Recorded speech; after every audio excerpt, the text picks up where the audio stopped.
अभी स्टार्ट करते हैं। अभी फिर जो जो आएगा तब तक ज्वाइन करेगा। एक चीज़ ध्यान रखना कि अपना माइक्रोफोन मैं म्यूट करके रखाऊँ, बट तुम लोग भी सब लोग म्यूट करके रखो माइक्रोफोन। एंड कोई भी किसी को भी कोई भी डाउट होएगा तो चैट पे लिखना। तो अगर हम अगर कंप्लीट करने का ट्राई कर रहे हैं तो हम लोग मे बी वो सेक्शन कंप्लीट करने के बाद सारे क्वेश्चंस को साथ में लेंगे। एंड बस लास्ट टाइम ध्यान रखना कि चैट बंद हो। जैसे अंकित, प्लीज अपना ध्यान रखना कि चैट बंद हो तेरा, सॉरी, माइक्रोफोन बंद हो। बार बार तेरा माइक्रोफोन ऑन हो रहा है तो उससे काफी वॉइस कट होता है। किसी को इंटरफेस अगर नहीं पता है तो तुम जैसे ही अगर हवर करोगे स्क्रीन पे तो एक माइक्रोफोन का ऑप्शन है, उसको क्लिक करके तुम माइक्रोफोन को ऑफ कर सकते हो। हेलो। हाँ, मेरा आवाज आ रहा है? चैट पे कोई यस लिख दो तो मेरे को समझ में आ जाएगा। अभी क्लियर है ना?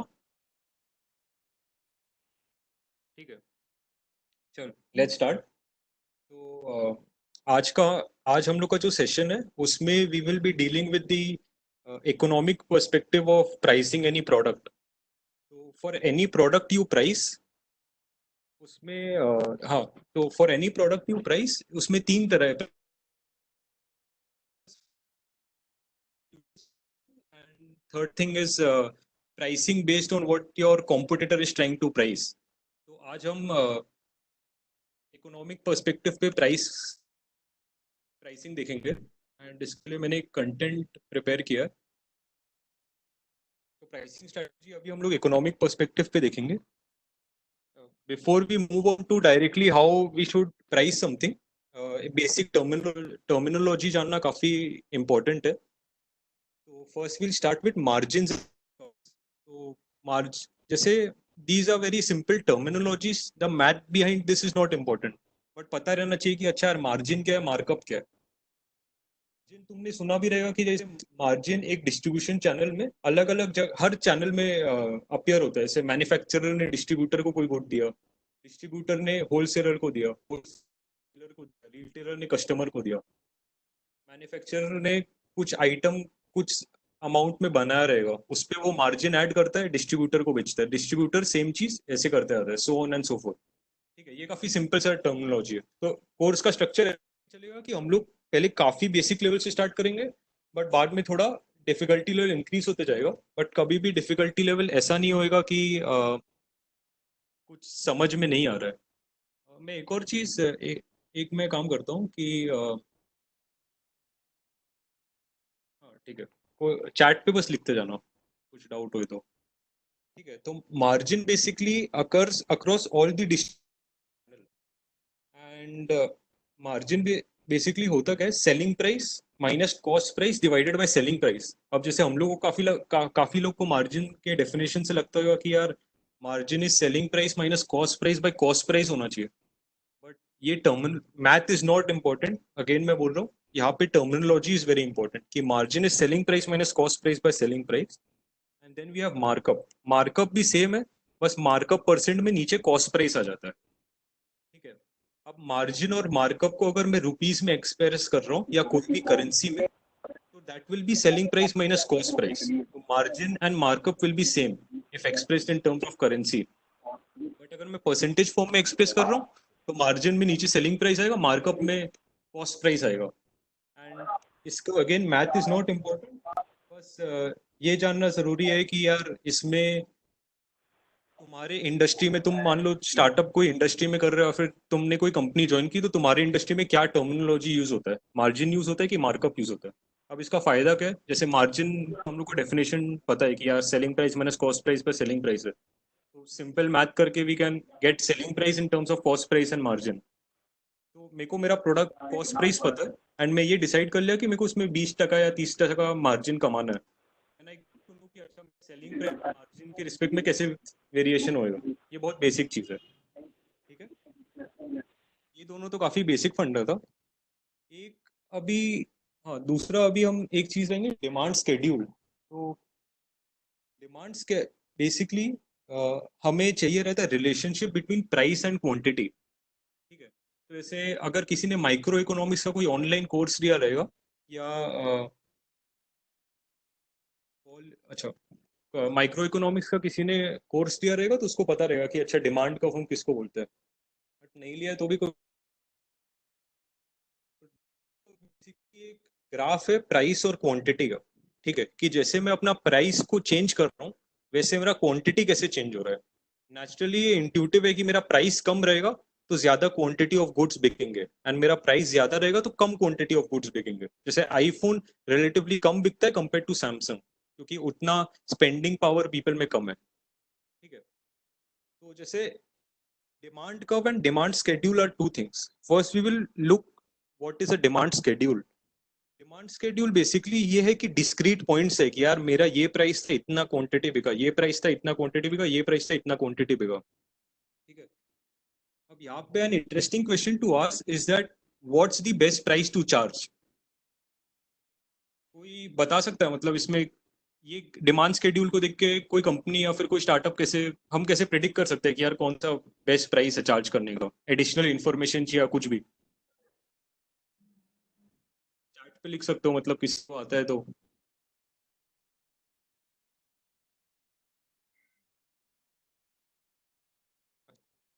तो इसमें होता क्या है कि to answer what is the best price that we should charge, इसमें we need one more thing, that is the cost price, ठीक है।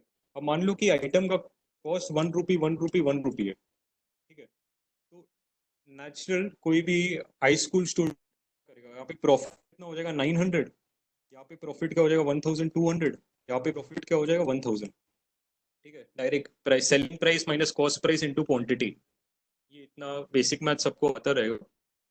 एंड या तो यहाँ पे हम लोग को दिख रहा है कि यार जो 5 रुपीज जो मैं प्रोडक्ट प्राइस किया था उससे क्वांटिटी जो है that yielded me the maximum profit. So if I have this set of data, then I will say that okay, 5 rupees is the amount that I need to charge for this item. But there is a catch over here. So what happens is actually getting these discrete data points is not enough. So for example, the point of maximum profitability is called as P star. Now I note point one, say for example, at when I'm pricing at 10, then I'm getting the then I'm selling 100 quantity. PPT नहीं visible है क्या? एक second, अभी visible है क्या? एक काम करता हूँ मैं किसी का कोई म्यूट अपना ऑफ करके बोल दो ना, अभी पीपीटी विजिबल है क्या? नहीं है भैया, हो जा रही है क्या? शाश्वत विजिबल है ना? बाकी मैं लोग को देख नहीं पा दिख रहा रहा है? बाकी लोग यार नहीं दिख रहा है क्या तुम लोग को? हेलो, नहीं आया है। इससे ट्राई करता हूँ। भैया विजिबल विजिबल नहीं है, कुछ पीपीटी नहीं दिख रही है, जस्ट यू सेइंग मतलब आपका ही फेस विजिबल है। अच्छा विजिबल ओके, शाश्वत। ठीक है एक सेकंड रुको, मैं इस करके वापस स्टार्ट करता हूँ। स्टॉप शेयरिंग, एक सेकंड। अब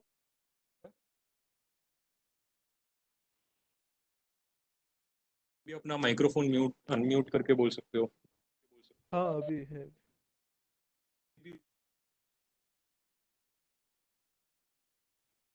तो बस ये दिख रहा है सबको, ये ग्राफ दिख रहा है। अनफॉर्चुनेटली मैं चैट ओपन करूंगा तो चले आएगा, तो अनम्यूट करके बोल दो कि विजिबल है कि नहीं है। विजिबल शाश्वत। ठीक है, तो सब लोग को डिमांड स्केड्यूल किसी ने देखा था क्या लास्ट टाइम की, तब से विजिबल नहीं था? भैया फिर से चला गया। भैया चला गया, दोबारा चला गया, अभी अभी भी नहीं है। फर्स्ट स्लाइड आ रही है, उसके बाद से नहीं आ ठीक है, रहा। चल ठीक है कोई नहीं, मैं कंटेंट शेयरिंग पॉज कर देता हूँ, मैं ऐसे ही समझा देता हूँ।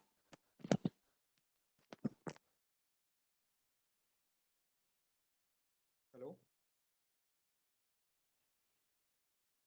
हाँ, आई होप कि हम लोग ऑडिबल है।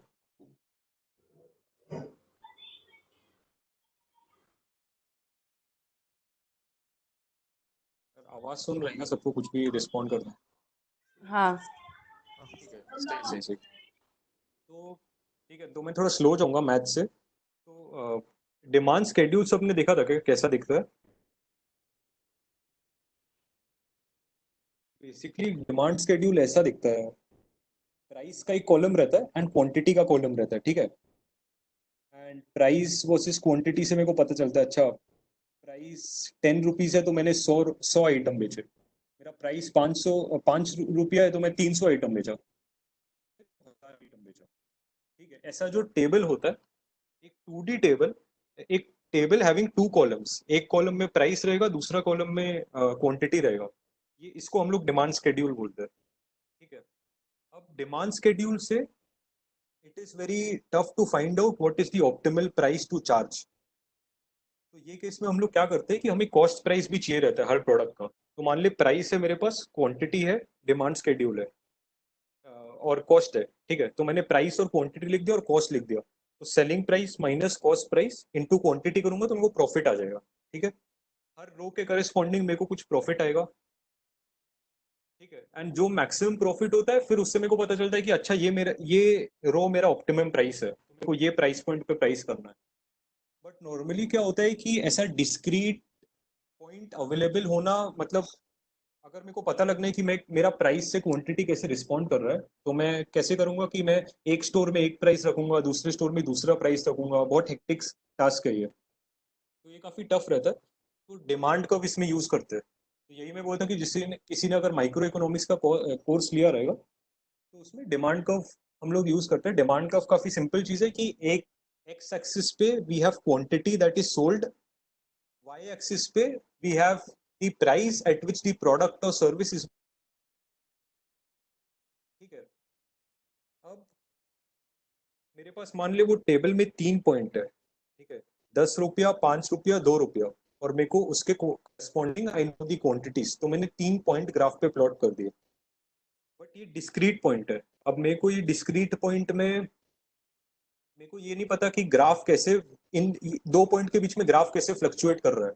हो सकता है कि मेरा मैक्सिमम प्रॉफिटेबिलिटी कोई और प्राइस पॉइंट पे आ रहा है, जो मेरे को अभी विजिबल नहीं है क्योंकि वो प्राइस का मैंने किया नहीं एज अ कंपनी मेरे प्रोडक्ट के लिए। ठीक है, तो इसलिए डिमांड शेड्यूल उतना यूजफुल नहीं रहता है, and that's why we turn to using a demand curve. Demand curve is basically a functional relationship कि वो equal to F of p बताता है कि how is your quantity varying with respect to your price. तो ये expression मेरे पास अगर है देन आई कैन फाइंड कि अच्छा ग्राफ ऐसे, तो D Q by d P जो भी करूंगा तो मेरे को मैक्स पॉइंट मिल जाएगा, मैक्सिमम मिल जाएगा ग्राफ का। ठीक है, तो जैसे just for a simple example, मान लो कि मेरा क्यू इज 10 - 2p। ठीक है, Q is equal to 10 - 2p। तो इसका वाई इंटरसेप्ट क्या रहेगा, जस्ट टू मेक श्योर कि ऑडिबल है। कोई बता सकता है? सृष्टि तू बताए कि वाई इंटरसेप्ट क्या रहेगा?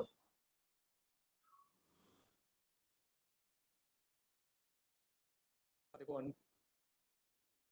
वाई इंटरसेप्ट तेरे को बताना है। हेलो? हेलो। हाँ, ये इसका वाई इंटरसेप्ट क्या रहेगा, Q is equal to 10 - 2p का 10। वाई इंटरसेप्ट यार, मतलब पी अच्छा डिमांड अच्छा को याद रखना, पी वाई एक्सिस पे रहता है। अच्छा, पी वाई एक्सिस पे है। हाँ तो फिर 5। 5 होएगा ना, और एक्स इंटरसेप्ट 10। एक्स इंटरसेप्ट 10 सही है। तो इसका सब लोग इमेजिन कर पा रहे हैं कि ये एक ऐसा स्ट्रेट लाइन बनेगा। ठीक है, तो हम लोग का प्रॉफिट, कोई भी प्रॉफिट फंक्शन कैलकुलेट कर रहे हैं, मान अभी बहुत सिंपल डिमांड कर्व लिया है, एंड अभी मैं ऐसी डिमांड कर्व बोल दिया कि 10 - 2p रहेगा। But by the time we complete this session हम लोग देखेंगे कि यार इससे हम लोग क्या क्या और इन्फर कर पा रहे हैं, और ये आता कहाँ से है 10 - 2p। तो प्रॉफिट जो है that is equal to quantity sold into profit per item. मैंने कितने आइटम बेचे मल्टीप्लाइड बाय एक आइटम पे कितना प्रॉफिट हो रहा है। तो यहाँ पे हम लोग का क्वांटिटी क्या है, 10 - 2p इंटू p माइनस सी होएगा। तो ये होता है प्रॉफिट फंक्शन, बोलते हैं पाए, quantity into profit per item. और ये प्रॉफिट फंक्शन ढूंढना है। और यहाँ पे वेरिएबल क्या है, सिर्फ पी वेरिएबल है, जो सेलिंग प्राइस है वो वेरिएबल है। तो d pi by d p को अगर हम लोग जीरो करेंगे तो will get the will maximize our profit and will get to know what the optimum selling price should be. ठीक है, तो this was we have covered a very upper layer. Now we'll start digging a bit deeper कि यार ये आया कहाँ से, इसमें और क्या क्या इन्फॉर्मेशन हम लोग यूज कर सकते हैं. तो इसमें हाँ, I like to address 2 points over here. एक यहाँ पे है कि किसी ने अगर मैक्रो इकोनॉमिक्स का भी कोर्स दिया रहेगा तो लोग दे वुड समहाउ नोटिस कि यार सप्लाई कर्व भी होता है और डिमांड कर्व भी रहता है. तो if you might have taken a course तो उसमें how macroeconomic pricing works is that we have a supply curve. Let's say supply curve is like this, 10 minus 2p का positive slope and 10 minus 2p के corresponding 10 plus 2p कुछ ऐसा ले लो, और एक 10 minus 2p demand curve नीचे है. ठीक है, तो ये दो जहाँ पे इंटरसेक्ट करते हैं ना, वो हम लोग बोलते हैं कि that is the price which the market has set. And macro economics और माइक्रो इकोनॉमिक्स में यही डिफरेंस है. हम लोग सप्लाई कर्व क्यों नहीं यूज कर रहे यहाँ पे, कोई भी स्टार्टअप या कंपनी प्राइस करता है तो क्यों नहीं यूज करते. It's because macroeconomics is for a sector. Automotive sector हो गया, मैं मैक्रो लेवल पे देख रहा हूँ. माइक्रो इकोनॉमिक्स में we are dealing with a firm या फिर अ सिंगल स्टार्टअप. यार मैं क्या प्राइस करूँ, मेरे को ये मतलब अभी नहीं है कि मार्केट क्या प्राइस सेट किया है, मेरे को इससे मतलब है कि मेरा सेलिंग प्राइस क्या होना चाहिए. That's why we always follow microeconomics वाली प्राइसिंग. तो ये ध्यान रखना इकोनॉमिक्स बेस्ड प्राइसिंग में. फिर इसके बाद हम लोग आते हैं कि हाँ, ऑप्शन भी ऐसा प्राइसिंग मैकेनिज्म होता है. But you will be shock to know कि auction is actually very ubiquitous and auction is present almost everywhere. But we don't realise कि डे टू डे में इतनी सारी जगह पे ऑक्शन प्रेजेंट है. If I tell you the word auction, then what may come to your mind is that okay, there is a person with a wooden gavel, and they might be auctioning a very artistic painting or maybe a car, but that's not so. So let us for types of auctions. So there are basically 5 different types of auction. I would start with the most common one, English auction. English auction हम सब लोग ने movies में देखा है. वो क्या होता है कि सपोज मेरे को कोई पेंटिंग सेल करना है तो I start with a price and everyone all the auctioneers they start auctioning कि अच्छा यार मेरे को ये प्राइस लगाना है, मेरे को ये प्राइस लगाना है. एंड इनिशियली जो स्टॉक मार्केट में भी पहले स्टॉक मार्केट रिंग में होता था. अभी जैसे स्टॉक मार्केट ट्रेड होता है कंप्यूटर पे, पहले stock market was an auction thing. उसमें बोली लगाते थे कि मेरे को इतना शेयर खरीदना है इसका. ठीक है, तो इंग्लिश ऑक्शन में there are 2 terms to remember. एक होता है minimum bid price. This is set by the auction house. Auction house को पता चलता है कि auction house will set this price कि यार इसका मिनिमम बिड यहाँ से स्टार्ट होएगा.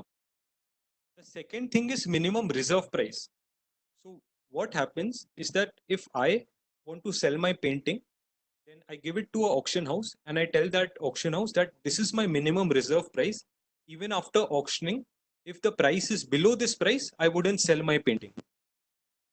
ठीक है, एंड अगर वो प्राइस के नीचे हो तो I have this much authority कि मैं अपना पेंटिंग वापस ले लूं और मैं किसी को नहीं दूं. अब ये एकदम सिंपल टाइप का ऑक्शन है. बस इसका एक एडवांटेज डिसएडवांटेज देख लेते हैं. जैसे from a sellers point of view, जैसे मैं अपना पेंटिंग बेच रहा हूँ तो ये ऑक्शन में मेरे को क्या फायदा होता है कि people in the heat of the moment वो लोग बहुत ज्यादा प्राइस लगा लेते हैं. मे बी एक फोन का दाम 10,000 नहीं रहेगा, बट ऑक्शन के कारण they might have price it at से 20,000 बोली बोली में लगाने के लिए. या पेंटिंग का phone is still a very ubiquitous. के लिए advantage is that they get to pay less than the private evaluation. तो ये पॉइंट जरूरी है कि जैसे मैं ऑक्शन हाउस में, जैसे मान लो कोई यहाँ पे कौन बंदा है, हर्ष करके एक बंदा है, हर्ष बैठा हुआ है ऑक्शन हाउस में. ठीक है, now there is a painting which is being auctioned and Harsh अपना दिमाग, ये पेंटिंग का मैक्सिमम वैल्यू मेरे को 3 लाख रुपीज देना है. ठीक है, बट बाकी लोग हो सकता है कि 3 लाख तक पहुंचे ही ना, वो 2 लाख तक पहुंचे, तो हर्ष 2,05,000 में वो पेंटिंग खरीद लेगा. तो ये सेलर के लिए लॉस है, क्योंकि हर्ष के पास कैपेसिटी था देने का 3 लाख रुपए, बट ऑक्शन में ऐसा प्ले हुआ कि वो 2,50,000 ही दिया, तो वैल्यू उतना रीच नहीं हो पाया जितना एक्चुअल में रीच हो सकता है.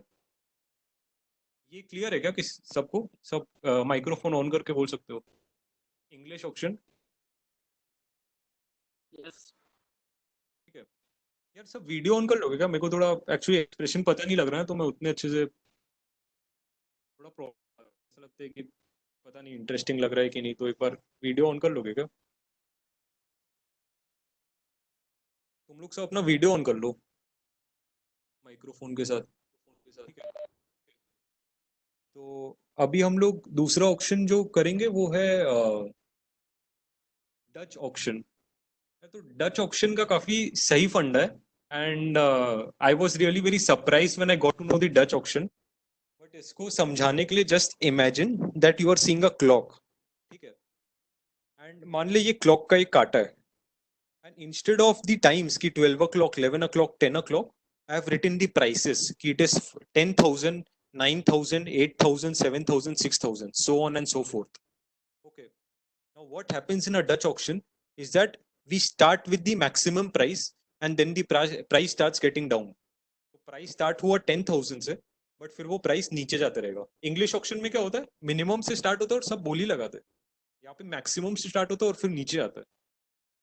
अब कोई एग्जांपल दे सकता है कि डच ऑक्शन उन्होंने कहाँ पे देखा है? मतलब तुम रोज डच ऑक्शन देखते हो एंड सारे इंडस्ट्रीज डच ऑक्शन यूज करते हैं। मैं 1 मिनट दूंगा, मतलब चॉकलेट मिलेगा आने के बाद।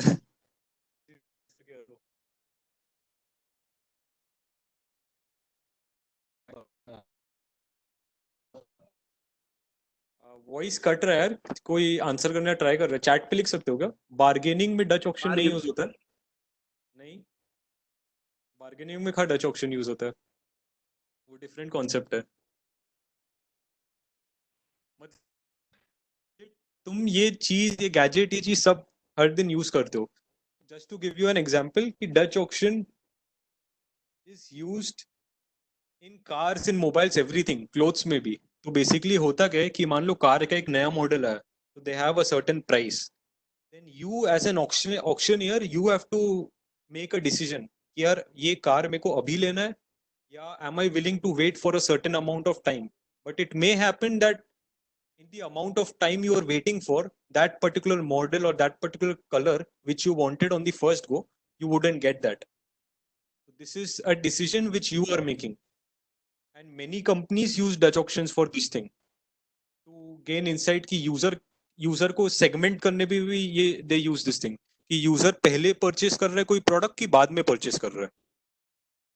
ठीक है, इसके बाद एक आता है कि sealed bid auction. Sealed bid auction दो तरह के होते हैं, ये भी बहुत फैसिनेटिंग चीज है, एंड अगर तुम लोग प्राइसिंग मैकेनिज्म में if you use sealed bid auction then it may help you. तो सील्ड बिड ऑक्शन का फर्स्ट है फर्स्ट हाईएस्ट बिडर्स ऑक्शन। इसमें क्या होता है कि अगर मैं कोई पेंटिंग सेल कर रहा हूँ, तो तुम लोग सब एक चिट्ठी में अपना प्राइस लिखे कि मेरे को एक पेंटिंग का मेरे को इतना इतना प्राइस देना है, एंड क्लोज द एनवेलप में तुम लोग ने मेरे को एनवेलप दे दिया, जिसका भी हाईएस्ट प्राइस रहा उसको पेंटिंग बिक जाएगा। ये नॉर्मल है। इसका दूसरा टाइप है सेकंड हाईएस्ट बिडर्स ऑक्शन। इसमें क्या होता है, जो हाईएस्ट बिड करेगा वो जीतेगा, बट उसको पैसा उतना पे करना पड़ेगा सेकंड हाईएस्ट बिडर्स का। तो अब एक एग्जांपल लेते हैं कि मेरे पास मान लो मैं 10 रुपीज का नोट ऑफर कर रहा हूँ, मेरे पास हाथ में 10 रुपीज का नोट है, तो मैं जो भी सबसे ज्यादा बोली लगाएगा ना उसको ये 10 रुपीज का नोट मिलेगा। तो कौन कितना बोली लगाएगा, मतलब चैट में अभी एक एक्सपेरिमेंट कर लेते हैं। तुम लोग शॉक हो जाओगे कि मतलब ये ऐसा ट्रू था बट तुम लोग को पता भी नहीं था। 10 रुपीज कौन कितना बोली लगाएगा 10 रुपीज नोट के लिए, एंड जो सबसे ज्यादा बोली लगाएगा वो जीतेगा, उसको 10 रुपए का नोट मिलेगा। ऐसी यार चैट पे डालो सब।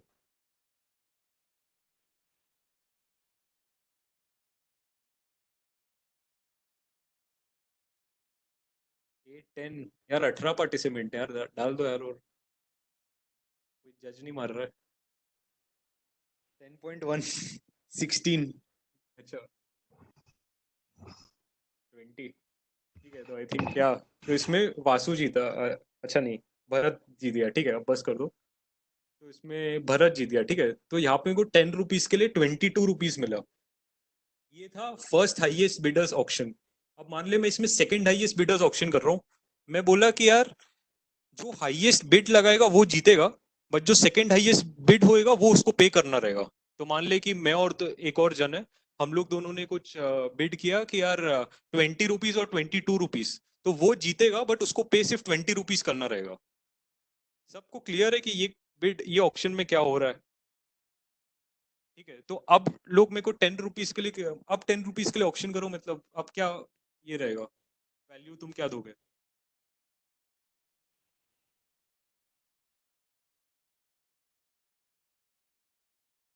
सब लोग लिखो कि चैट बॉक्स पे लिखो कि अब तुम लोग अगर सेकंड हाईएस्ट बिडर्स ऑप्शन में यूज कर रहा हूँ एज अ प्राइसिंग मैकेनिज्म, तो तुम लोग कितना विलिंगनेस तुम लोग दोगे, मतलब कितना प्राइस ऑप्शन करोगे? अंकित कुमार 12, रोहित सक्सेना 11। तुमको अपना वैसे भी हाईएस्ट प्राइस पे नहीं करना है, तुमको प्राइस दूसरे का ही पे करना है। तो भले ही तुम 40 लगा दो पर दूसरा 20 है तो तुमको 20 ही पे करना रहेगा। 25, 40, 52, ठीक है। तो अब देख, अब एज अ सेलर, ठीक है, हो गया। तो अब एज अ सेलर अभी देख, जीता हर्ष कोष्टा 66 उसने लगाया एंड उसको देना 53 है। अब मेरा प्रॉफिट कौन से ऑप्शन टाइप में होगा, फर्स्ट की सेकंड? सेकंड केस में हुआ ना। भले ये बहुत काउंटर इंट्यूटिव लगता है, पहले टाइम में हम लोग सोचते हैं तो हमें लगता नहीं है कि सेकंड हाईएस्ट बिडर्स बिड में सेलर को ज्यादा प्रॉफिट होएगा, ठीक है। तो ये ऐसा प्राइसिंग मैकेनिज्म हम लोग यूज कर सकते हैं कि जब second highest bidders bid use करते हैं तो ज्यादा प्रॉफिट होता है। बट ये भी ट्रू नहीं है, हमेशा ट्रू नहीं है कि हमेशा इसके कुछ केसेस है। उसके लिए यार मैं कंटेंट प्रिपेयर किया था, मैं ट्राई कर रहा हूँ वापस से शेयर करने का पावर पॉइंट, एंड अगर आया तो बताना, तो इसमें एक अच्छा इंसाइट मिलेगा। ये ग्राफ दिख रहा है क्या? दिख रहा है क्या सब कोई, मतलब अच्छा ठीक है, यस। हाँ, तो यहाँ पे देख ले, यहाँ पे 4 लोग हैं, बॉब, राज, सैली और नोरा, ठीक है। अब ब्लू कलर बार क्या इंडिकेट कर रहा है? Actual value. एक्चुअल वैल्यू मतलब वो बंदा या बंदी कि मैक्सिमम अगर मेरे को कोई पैसा आज देना है तो मेरे को इतना देना है। जैसे नोरा बोलिए कि आज मैं मैक्सिमम टू मैक्सिमम ये वाले आइटम पे $4 खर्च करूंगी, उसके ऊपर नहीं खर्च करूंगी, ठीक है। और बिड ये फर्स्ट प्राइस सील्ड बिड है, तो यहाँ पे नोरा ने कुछ 3.05 समथिंग डॉलर दिया, ठीक है। तो नोरा ने हाईएस्ट बिड दिया तो नोरा वन, यहाँ पे $3.05 में नोरा जीत गई। अब सेम यहाँ पे सेकंड हाईएस्ट बिडर्स बिड में देख, यहाँ पे क्या प्रॉब्लम आ रहा है, यहाँ पे अब सबको पता है कि यार मैं जो हाईएस्ट बिड करके आया हूँ, मैं माइंड में जो सोच के आया हूँ वो मेरा मैक्सिमम प्राइस है। मैं माइंड में कंफर्टेबल हूँ कि $4 देने में नोरा कंफर्टेबल है। और सेकंड हाईएस्ट बिडर्स बिड में उसको पता है कि मैं $4 दे भी दी बिड तो मेरे को वो पे नहीं करना है, मेरे को सेकंड हाईएस्ट का पे करना है। तो why not give my full valuation, तो वो $4 दे देती है, ठीक है। अब यहाँ पे सेकंड हाईएस्ट का है, $3 है, सब लोग अपना फुल वैल्यूएशन दे देंगे। तो नोरा पे कितना की, $3, सेकंड हाईएस्ट का $3। तो मेरे को प्रॉफिट किस में ज्यादा हुआ, फर्स्ट प्राइस सील्ड बिड में, ये सिनेरियो में, ठीक है। बट दूसरा सिनेरियो में अगर अपन आते हैं, ये ग्राफ दिख रहा है क्या, दूसरा स्लाइड किया मैं, ठीक है। तो दूसरा सिनेरियो में यहाँ पे क्या हो रहा है, यहाँ पे फर्स्ट केस देखो, फर्स्ट केस में नोरा का कुछ प्राइस माइंड पे सेट था एंड फिर उसने एक बिड किया मे बी $2.08, तो दैट टाइम नोरा वन। अब यहाँ पे सेकंड प्राइस सील्ड बिड अगर मैं करता हूँ तो यहाँ पे को सेकंड प्राइस में ज्यादा मिल रहा है। तो देर आर सम कंस्ट्रेंट्स कि कब फर्स्ट प्राइस सील्ड बिड करना चाहिए और कब सेकंड प्राइस सील्ड बिड करना चाहिए। एंड यहाँ पे हमें ये पता चलता है कि जो मेरे जो ऑक्शनियर्स है, जो ऑक्शन कर रहे हैं, या जो बिडर्स है जो बिड कर रहे हैं, उनका अगर प्राइवेट वैल्यूएशन मतलब माइंड में वो लोग जो भाव सोच के आए कि ये मैं मैक्सिमम प्राइस ऑफर करूंगा, इसमें वेरिएशन अगर कम है तो सेकंड प्राइस सील्ड बिड में मेरे को ज्यादा प्रॉफिट होएगा। जैसे इसमें वेरिएशन कम है, इसमें बॉब का मैक्सिमम 2.02 है, राज का 2.03 है, सैली का 2.09 है एंड मे बी नोरा का 2.10 है, कुछ ऐसा है, ठीक है। तो यहाँ पे वेरिएशन सबके मैक्सिमम वैल्यूएशन में कम है ना, ये पॉइंट समझ में आ रहा है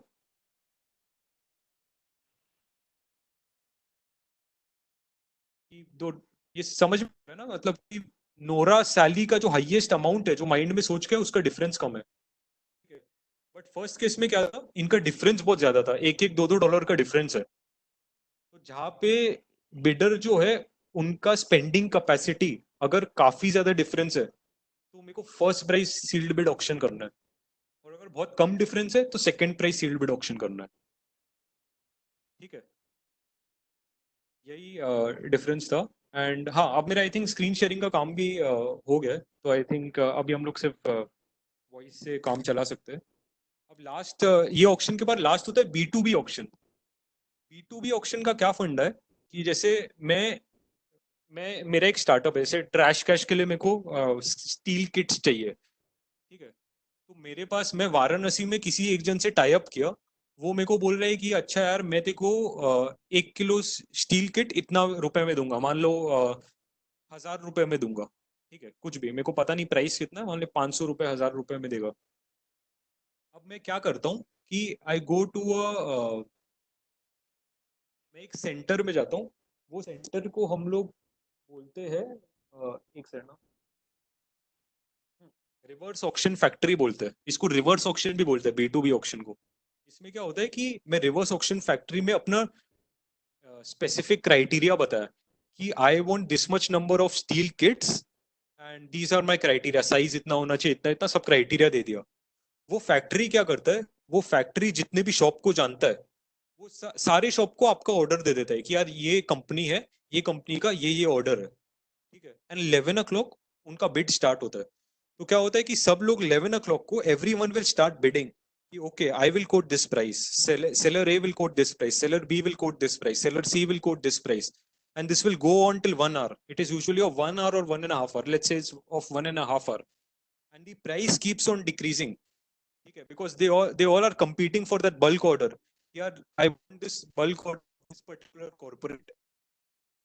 Okay, तो सब लोग and सबको सबका screen visible रहता है. That seller A would know that how much is seller B or seller C quoting. ठीक है, तो on that graph, if they see that okay, seller B is quoting at a lesser price, let me also go down. Otherwise, I might lose this opportunity. ठीक है.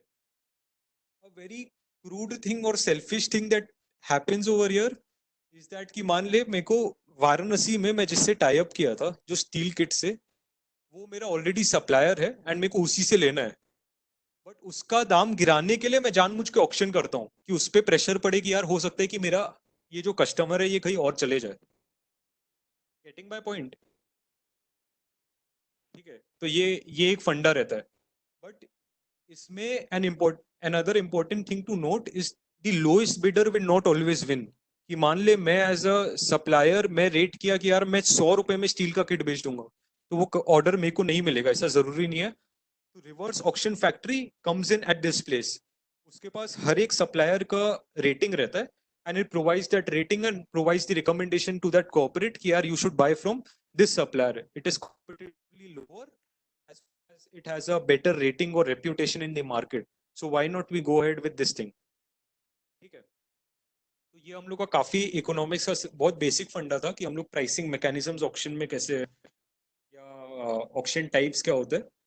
अभी cost plus pricing क्या होता है, it's a very simple thing. I know it costs this much amount to make my product, ठीक है, and then I add a certain markup to it कि यार मार्जिन या मार्कअप कि यार मेरे को 20% मार्कअप चाहिए कॉस्ट प्राइस पे, तो मैं कॉस्ट प्राइस 100 रुपीज है, 20% मार्कअप ऐड कर दे तो 120 I get the selling price. ये सिंपल कॉस्ट प्लस प्राइसिंग है, 10th स्टैंडर्ड 12th स्टैंडर्ड में ही पढ़ा रहेगा। प्राइसिंग का अभी हम लोग और डिटेल में जाएंगे कि how can we use cost plus pricing. It is not as lemon as it seems to be, and when we should use cost plus pricing, तो cost plus pricing should be useful in 4 situations. ठीक है, situations where sellers have sufficient pricing power. Let's say I'm in Varanasi and in Varanasi I'm manufacturing something that is not offered by any other manufacturer in Varanasi. ठीक है, तो I can price anything which I want because I know कि यार customer के पास कोई और option नहीं है। At that moment I will use cost plus pricing. ठीक है, क्योंकि कोई और कॉम्पिटिटर नहीं है, कुछ नहीं है, तो I can set my price. Second is well transactions involve very custom specification and outcome. अगर काफी कस्टम आउटकम रहेगा then we use cost plus pricing. तीसरा रहेगा industries with regulated prices, example power हो गया, इलेक्ट्रिसिटी मेरे को प्राइस करना है, ठीक है, जहाँ पे रेगुलेट हो रहा है, जहाँ पे काफी स्ट्रिक्ट लॉज है प्राइसिंग पे, तो मैं ऑक्शन नहीं यूज कर सकता बिकॉज ऑक्शन में लॉज आर more flexible. जहाँ पे रेगुलेटरी अथॉरिटी आ जाता है वहाँ पे I will have to use cost plus pricing. And third is if I have a new product and no one else is offering it, then I will use cost plus pricing. इसके advantage ये है, you don't have to use your brain. It is very simple to execute. You have got the cost price. You can add a particular markup and you can sell it for that. And it guarantees the target margin. मेरा दिमाग में set है कि मेरे को 20% margin चाहिए, तो it will guarantee that, right, कि मेरे को 20% मार्जिन मिलेगा. And it is intuitively understandable. Now, one of the major drawbacks of cost plus pricing is that it often leads to suboptimal pricing. Maybe in the next session, I have prepared a case study where we'll actually get to know कि यार cost plus pricing से हमें loss क्या हो रहा है and why we should migrate to value based pricing and not cost plus pricing. ठीक है, but ये just you can make a note of it that cost plus pricing will lead to suboptimal pricing. It doesn't consider the customer value or the market which is there. And now we come to a very important concept. While pricing, you can do price discrimination. ठीक है, इसका एक heading अगर notebook या कुछ है तो heading लिख दो कि प्राइस डिस्क्रिमिनेशन और price differentiation, and it is also called a differential pricing. So in LinkedIn also you might have seen कि some people are referring to it as price discrimination या differential pricing या price differentiation. These are same thing. For example, Bisleri bottle. At the grocery store, I would get it for 10 rupees, but at the airport, I would get the same Bisleri bottle for 50 rupees. But a 5x price is not justified, a 5x increase in price. But this is called as price discrimination. There are two important things. Price discrimination and product differentiation are two different parts. Price discrimination matlab for the same product, I am having different prices. एक Bisleri bottle, दो different demographic, there are two prices. Product differentiation मतलब I have two separate products and two separate prices.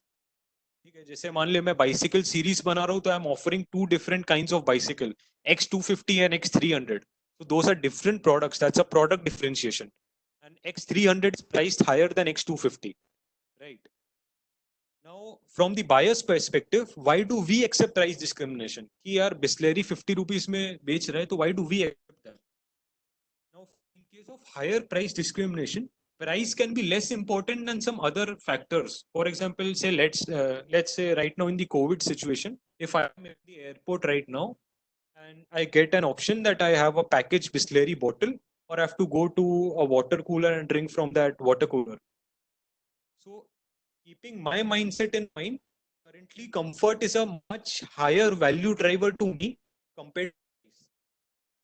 I am okay to spend 30 rupees more to get that hygienic bottle rather than going to a water cooler, right? So high prices, you can charge a high price as a buyer at different location. You can do price discrimination if price is not that important for that buyer. Okay. Second is lower prices discrimination. So for lower prices discrimination, buyers can't afford to pay more and they enjoy good deal. That's why they accept lower price discrimination. अभी हम लोग, ये तो natural चीज है ना, कोई भी चीज सस्ता मिलता है, we are like यार this is a great deal I've got. Now I should definitely go ahead with this deal. ठीक है, तो ये दो टाइप का रहता है. But what actually is cost price discrimination? And in case of a bottle, is a 5x price really justified? मतलब airport पे 5x प्राइस वो दे रहा है, is it really justified? Obviously we know कि यार एयरपोर्ट पे लेबर कॉस्ट है, लॉजिस्टिक्स कॉस्ट है, ठीक है, एंड उसका रेंट लग रहा है, उसको सप्लाई चेन में उसका एक कॉस्ट बढ़ रहा है कि उसको फैक्ट्री से एयरपोर्ट में आना है, एयरपोर्ट में स्क्रीनिंग कराना है, उसके लिए एक आदमी या औरत चाहिए, और फिर वो शॉप में जा रहा है, ठीक है, वो प्राइस डेफिनेटली इंक्रीज हो रहा है. बट वो पूरा प्राइस तो वो पास करता ही है कस्टमर पे. सपोज मैं बिस्लेरी मैन्युफैक्चरर हूँ एंड मैं एयरपोर्ट पे शॉप लॉन्च किया, तो मैं बिस्लेरी को जो मेरा कॉस्ट इंक्रीज हुआ है 10 रुपीज से 20 रुपीज हुआ है, तो मैं 10 रुपीज इंक्रीमेंट तो कस्टमर को पास करूंगा ही, बट मैं और पास करता हूँ. और पास क्यों करता हूँ? यहाँ पे कस्टमर का वैल्यू ड्राइवर देखना बहुत इंपॉर्टेंट है. ये वैल्यू इस प्राइसिंग में भी आएगा, but value driver is basically मेरे लिए क्या वैल्यूएबल है. मैं सिक्योरिटी चेक करके आया हूँ एंड मैं ऐसे ही काफ़ी थका हुआ हूँ, एंड मेरे को For me, hygiene is a much more valued than money. And if that money is that delta of price is 30 rupees, that's fine. ठीक है, तो 30 रुपीज मेरे को चलेगा, इसलिए मैं एडिशनल अपना मार्जिन भी वहां पे बढ़ाता हूँ and I get more profit out of that. ठीक है.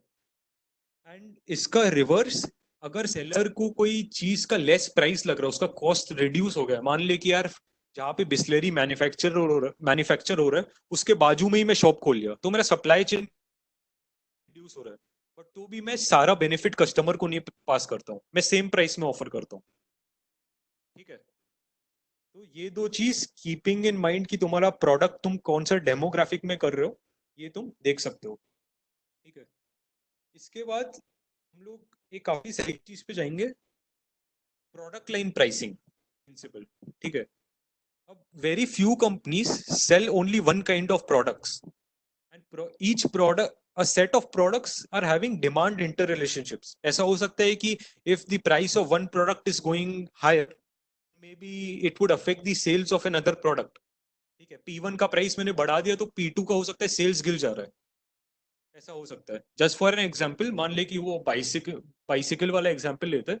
सो I have X250 that I cost at $500 and I have X300 that is priced at $1,000.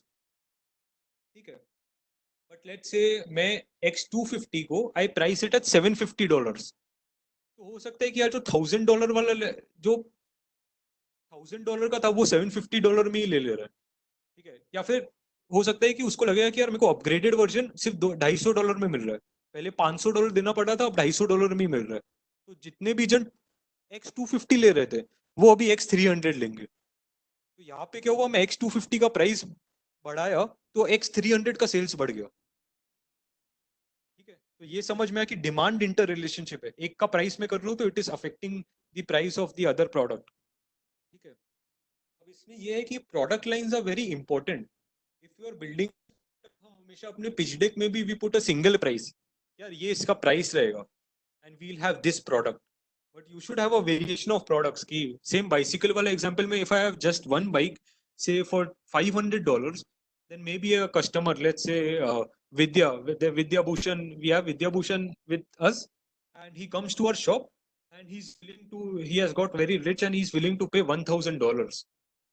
Now, when he comes to our shop, what he sees that we just have a bike which is selling for $500. Okay, so though Vidya Bhushan is able to pay $1,000, but I'm missing with Vidya Bhushan, right? He's still paying $500 and अभी भी मेरे को $500 जो मैं ले सकता था, that is left on the table, right? And अगर मेरे बाजू में कोई दूसरा बाइसिकल शॉप होगा, then if Vidya Bhushan goes over there, then definitely he would pay $1,000 and they would make a greater amount of profit. The product differentiation is important in terms of targeting different customer segments in terms of their willingness to pay. This is a very important point. For example, someone who is having a higher income has a relatively higher willingness to pay than someone with a lower income, and this is intuitive as well. Now, product line differentiation is of two kinds. One is quantity based and one is quality based. Quality में क्या हो गया कि यार मैं bike 250 series offer कर रहा हूँ और 300 सीरीज ऑफर कर रहा हूँ, और यहाँ पे मेरे को पता चल रहा है कि यार 300 quality is better than 250 because it has a certain amount of different features. ठीक है. But quantity based differentiation में क्या होता है, I have the same product but different quantities. For example, ketchup bottle. Ketchup का 24 ounce, 48 ounce, 76 ounce. दोनों product same है, हाइंस ketchup ही है, बट उसमें क्वांटिटी डिफरेंट है, तो उसका भी प्राइसिंग डिफरेंट होना चाहिए. ठीक है. Now how do we make sure कि customer buys the bigger size bottle. अब मेरे को पता है कि अगर मैं कोई क्वांटिटी मास में मैन्युफैक्चर करूंगा तो economies of scale would come into picture and definitely मेरा पर यूनिट कॉस्ट रिड्यूस हो जाएगा. ठीक है. अब इसमें मैं इसके लिए एग्जांपल लिया था कि मान ले मेरे पास दो चिप्स है. ठीक है. एक ये और एक ये चिप्स है. ठीक है. मैं क्या करता हूँ कि मैं ये चिप्स लेता हूँ, मैं ये चिप्स बाई किया एंड ये चिप्स को मेरे को खाने में कुछ एक्स डेज लग रहा है. बट ऐसा होता है ना कि अगर हमारे पास बड़ा पैकेट लेस होता है तो हम 10 रुपए का लेस ले तो वो टाइम पे खत्म करेंगे, 20 रुपए का लेस ले तो भी वो टाइम पे खत्म कर देंगे. हमारा कंजम्पशन इंक्रीज हो जाता है if we have more of something, ठीक है। And all companies do research on this कि उनके प्रोडक्ट का कंजम्पशन कैसे इंक्रीज हो रहा है if a customer is buying more quantity of that product, ठीक है। तो जैसे मैं 20 रुपए का लेस ले रहा हूँ तो मेरा कंजम्पशन इंक्रीज हो रहा है। तो इसमें अगर 20 रुपए का लेस में मान लो मेरे को 10 रुपए के लेस में 10 लेस, 20 रुपए के लेस में भी 20 लेस मिल रहे हैं तो मैं 10 पैकेट लूंगा। मेरे लिए कुछ इंसेंटिव नहीं हुआ कि ना कि मैं 20 रुपए का लेस लूँ। तो 20 लेस के लिए मेरे को थोड़ा प्राइस कम ऑफर करना पड़ेगा ताकि कस्टमर इंसेंटिवाइज हो कि यार मैं ज्यादा ले रहा हूँ तो मेरे को प्राइस भी कम लग रहा है, ठीक है। बट अगर तुम्हारे पास एक प्राइस सेट है से 10 रुपीज लेस का, तो तुम उसका प्राइस कैसे सेट करोगे? For that we need to look at a concept known as customer adjusted margin.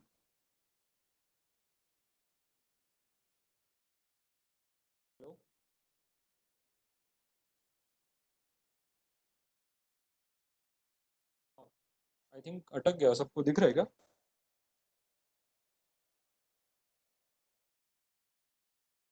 अच्छा, ठीक है। तो इसके लिए हम लोग यूज करते हैं customer adjusted margin. Customer adjusted margin basically क्या चीज है कि how does the consumption of a user increase if the user is getting more of something, if purchases more quantity of a particular product. So for example, Heinz did a research, उसने एक case study किया कि यार paper towel ले लेते हैं, ठीक है। एक कंपनी पेपर टॉवल का, what they did is that दो है मेरे पास, एक है जो नैपकिन हम लोग यूज करते हैं। अब डेफिनेटली जब नैपकिन का बंडल मेरे पास रहता है एंड कुछ स्पिल होता है तो मैं बहुत सारा नैपकिन साथ में उठा के पोंछने लग जाता हूँ। बट अगर मेरे पास सिर्फ 2 या 3 नैपकिन है तो मैं वाइजली यूज करता हूँ, यार एक ही उठा के अभी करना है, बहुत कम बचा है, ठीक है। तो यहाँ पे मान लो 4 पैक नैपकिन का कॉस्ट है $1, मार्जिन 4 पैक पे मेरा मार्जिन है $1। तो मेरा पर यूनिट मार्जिन क्या हो गया? 1/4, दैट्स 0.25। अब 8 पैक पे मान ले मेरा मार्जिन है $2, तो यहाँ पे भी 2/8 0.25 हो गया unit margin. But what I saw is that if I as a customer, if I am buying a 8 pack paper towel, then my consumption is increasing by 20%. So what I do is that let's say मेरा margin था 0.25, तो 0.25 अब मेरा ज्यादा जल्दी product जो मैं use कर रहा था वो कंज्यूम हो गया, तो मैं वापस से जिस रेट से मैं बाय कर रहा था 8 पैक पेपर टॉवल वो इंक्रीज होएगा। मैं पहले 2 हफ्ते में एक 4 पैक बाय करता था, अब मैं 3 हफ्ते में 2 पैक बाय कर रहा हूँ, वो रेट बढ़ गया।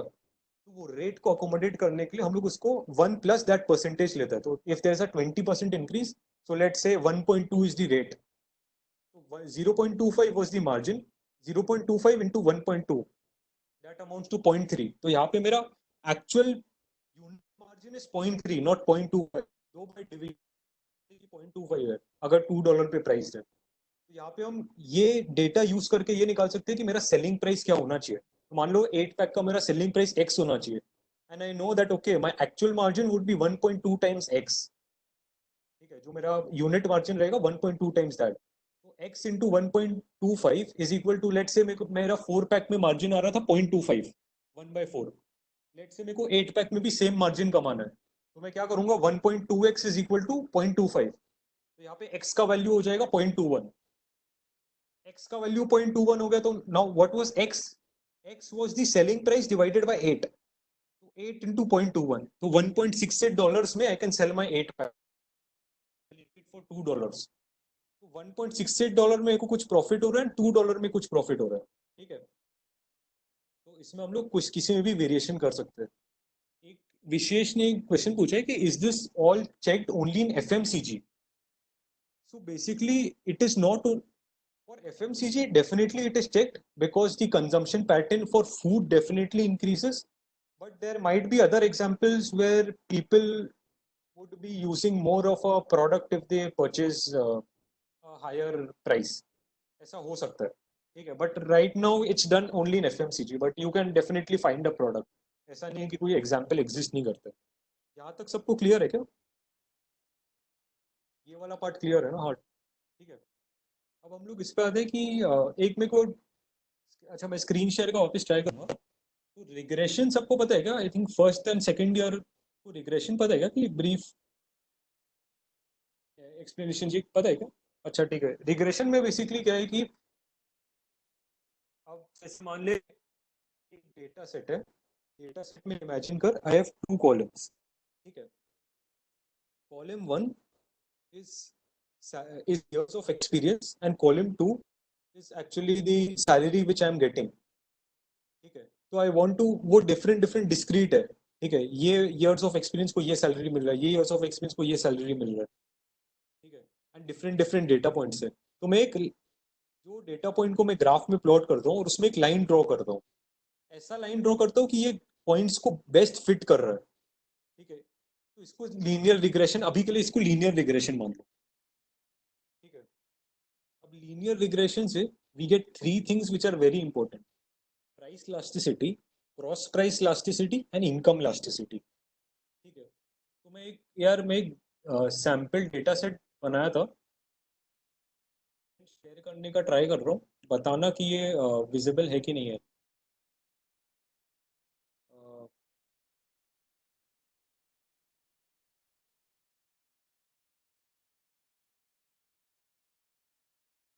ये विजिबल है क्या सबको? एक्सेल शीट दिख रहा है क्या? हाँ। कूल। तो यहाँ पे, हाँ, so what have I done, I want to see कि यार price elasticity, price should I set, ठीक है। Elasticity, you can write it down. It is basically the change in the number of change in percentage of quantities sold divided by change in percentage of price. Percent delta Q by percent delta P. This is the price elasticity. यार मैं price को 1% से change कर रहा हूँ या $1 से change कर रहा हूँ, तो मेरा क्वांटिटी में क्या इफेक्ट आ रहा है, ठीक है। मतलब अगर तुम लोग को ये इंजीनियरिंग पॉइंट ऑफ व्यू से अगर इसको रिलेट करना है, तो सब लोग ने स्ट्रेस स्ट्रेन कर्व पढ़ा रहेगा, आई थिंक जेई में भी, स्ट्रेस वर्सेस स्ट्रेन का graph, and stress versus strain का ratio is modulus of elasticity और what we called Young's modulus. तो बीइंग अ मैकेनिकल इंजीनियर मेरे को ये काफी यही कंसेप्ट दिमाग में, और कोई मैं नहीं सोच पाता कि कैसे रिलेट करोगे। तो यंग्स मॉड्यूलस बेसिकली क्या है कि यार स्ट्रेन को हम लोग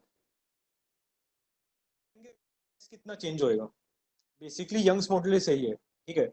same is the concept of price elasticity. Price elasticity is delta Q by delta P. मैं प्राइस $1 से बढ़ा तो मेरा क्वांटिटी में क्या इफेक्ट है। तो ये एक्सेल में मान लो कि मेरे को स्टडी करने के लिए I have 22 retail outlets, and मैंने 22 रिटेल आउटलेट्स के लिए कुछ कुछ प्राइस मैंने एक प्रोडक्ट के लिए लिख रखा है। मान लीजिए 4 पैक टॉवल के लिए मैं लिख रखा हूँ ₹22, ₹22.6, ₹21.4, ऐसा ऐसा चीज, ठीक है। एंड मेरे को क्वांटिटी, ये प्राइस पे ये क्वांटिटी आ रहा है, ये प्राइस पे ये क्वांटिटी आ रहा है, ठीक है। ये डेटा सेट सबको क्लियर है? कोई डेटा सेट किसी को नहीं क्लियर है तो और माइक ऑन करके अभी बोलो, ठीक है। एक रिग्रेशन एनालिसिस बिना कोडिंग के भी Excel has all these tools, ठीक है। Just I will send this data set and you can even try this thing कि यार ये रिग्रेशन एनालिसिस हम लोग कर कैसे रहे। फॉर दोस्त who don't know how to do a regression analysis, file में ऑप्शंस में जाके we can take a developer tab, और developer tab will come and then I will get a data tool pack. कैसे, I think यहाँ पे कुछ lag हो रहा है, एक सेकंड। हाँ, कूल। तो डेटा एनालिसिस में एक second, I think it's loading. हाँ, डेटा एनालिसिस में मैं विंडो पे क्लिक किया तो यहाँ पे रिग्रेशन सबको दिख रहा है? सबको विजिबल है क्या रिग्रेशन? रिग्रेशन पे क्लिक करता हूँ। हाँ, एक क्लास में यार मेरा रिग्रेशन का वाई रेंज क्या है, ठीक है। तो वाई यहाँ पे क्या है मेरा, वाई मेरा प्राइस है ना। वाई एक्सिस पे डिमांड कर्व में मैं अभी बताया था कि प्राइस होता है, ठीक है। तो ये मेरा वाई है, और मेरा एक्स क्या है, यूनिट सेल्स है, ठीक है। तो एक्स को मैं यूनिट सेल्स डालूंगा, ठीक है। उसके बाद जब मैं रिग्रेशन ऑब्टेन करूंगा तो एक्सेल मेरे को ये समरी आउटपुट देगा, जो यहाँ पे रिग्रेशन का आउटपुट, ठीक है। यहाँ पे कोएफिशिएंट भी दिख रहा है। यहाँ पे y मेरा क्वांटिटी है, sorry, quantity as a function of price निकालना है, Q is equal to F of P निकालना है।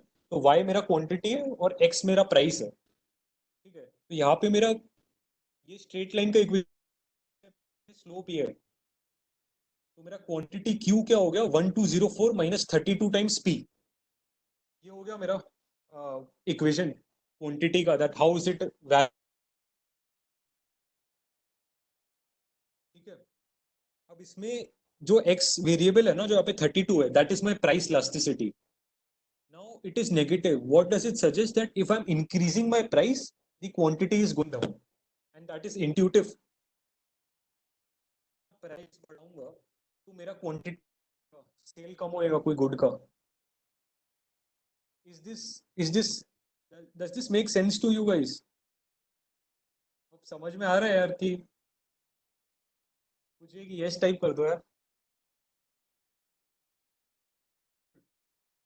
तो ये था प्राइस इलास्टिसिटी, ठीक है। अब एक होता है cross price elasticity. Now cross price elasticity is a very interesting concept. Cross price elasticity में क्या होता है, what you search for is कि how are the sales of my product changing with respect to change in price of a different product। ठीक है, ये cross price elasticity है। तो cross price elasticity is delta Q, percent delta Q divided by percent delta PC, where PC is price of a competitor of an other product. ठीक है, तो कभी भी हम जैसे पिछला मैंने रिग्रेशन एनालिसिस किया था, तो हमें प्राइस अगर रिग्रेशन एनालिसिस से क्रॉस प्राइस इलास्टिसिटी निकालना है तो हम क्या करते हैं, देख cross price elasticity is percent delta Q by percent delta P. Percent delta Q क्या हो जाएगा, डेल्टा क्यू बाय क्यू, और परसेंट डेल्टा पी हो जाएगा डेल्टा पी बाय पी। दोनों को डिवाइड करेंगे तो आएगा delta Q by Q into P by delta P. तो ये क्या हो जाएगा, delta Q by delta P into P by Q. अब delta Q by delta P is actually the slope which you are getting from regression. ठीक है, कि Y में मैं चेंज करूंगा तो एक्स में कितना चेंज आएगा, and into P by Q जो आ रहा है उसमें प्राइस, तो मीन प्राइस लेते हैं, जो मैं प्राइस फ्लक्चुएट किया हूं ना उसका मीन प्राइस लेता हूं, एंड क्वांटिटी में मीन क्वांटिटी सोल्ड लेता हूं, तो that gives me the cross price elasticity. ठीक है, अब ये काफी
वही सा है क्या सबको मेरा? हाँ भैया। अच्छा ठीक है यार, मेरा एक्चुअली लैपटॉप पता नहीं बीच में अचानक से रीस्टार्ट होने लग जाता है। ठीक है, तो क्रॉस प्राइस इलास्टिसिटी में एक काफी इंटरेस्टिंग चीज है, बस कॉस्ट कि this is it may happen that the price of an other product increases, then the quantity sold of my product decreases. ऐसा हो सकता है क्या? पहले तो बोलो ऐसा हो सकता है क्या? हाँ या ना में किसी को अगर लग रहा है ऐसा हो सकता है तो क्यों हो सकता है?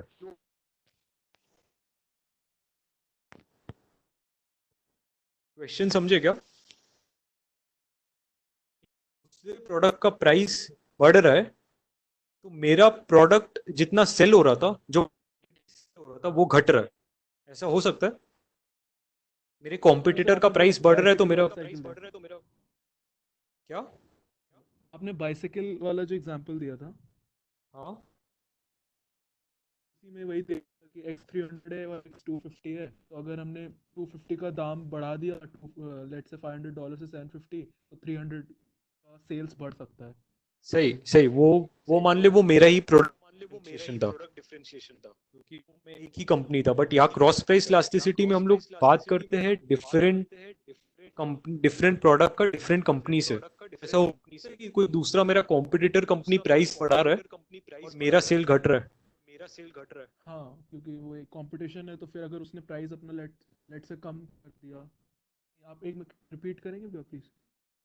जैसे मान ले कि कॉम्पिटिटर ने एक सिमिलर प्रोडक्ट का प्राइस बढ़ा दिया और मेरा क्वांटिटी रिड्यूस हो गया जितना सेल हो रहा है।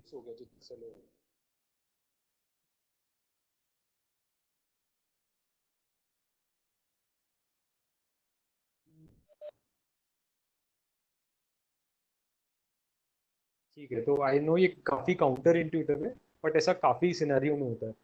फॉर एग्जांपल लेट्स से कि टोमेटो प्राइस इंक्रीज हो गया तो sale of red pasta decrease होएगा, राइट? कि in order to make red pasta you need to have tomato sauce। तो अगर टोमेटो सॉस का प्राइस बढ़ा तो रेड पास्ता का जो बॉक्स का सेल है, पास्ता का बॉक्स का जो सेल है वो डिक्रीज होगा। ये क्लियर है?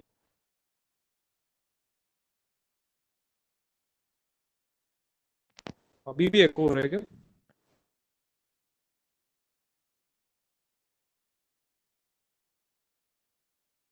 ठीक है, तो ये चीज क्लियर है कि अगर यार टोमेटो सॉस का प्राइस, पास्ता का सेल जो था वो डिक्रीज होएगा। अगर किसी को रेड सॉस पास्ता बनाना है तो वो सोचेगा कि यार मेरा पहले कॉस्ट इतना आता था, अब टोमेटो सॉस का प्राइस इंक्रीज हो गया तो लेट्स मेक पिज्जा, मैं ब्रेड और टोमेटो सॉस परचेज करूंगा। तो ये क्रॉस प्राइस इलास्टिसिटी का एग्जांपल है। दूसरे प्रोडक्ट का प्राइस बढ़ रहा है तो मेरा क्वांटिटी कैसे चेंज हो रहा है। ये केस में नेगेटिव प्राइस इलास्टिसिटी हुआ तो मेरा क्वांटिटी घट रहा है। ठीक है, अब सबके लिए क्विज है। सबके पास पेपर पेपर रहेगा क्या? बहुत छोटा पीस ऑफ पेपर भी चलेगा। एक 4x4 मैट्रिक्स बनाना है, पेपर है क्या?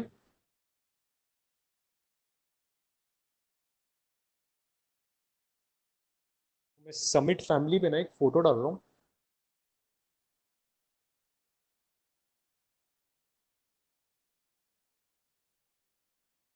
हाँ, मैं समिट फैमिली फोटो डाला हूँ, वो फोटो एक बार देख लो। सबको मैट्रिक्स दिख रहा है क्या?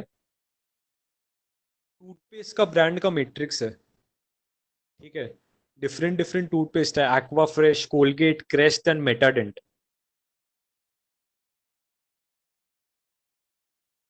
सब लोग इमेज देख लियो, कोई यस टाइप कर दो देख लियो तो, या अगर चाहते हो कि वापस इमेज चाहिए। ठीक है, तो ये इमेज को एक बार, अब एक बेसिक सा क्वेश्चन है कि which brand is most sensitive to its own price.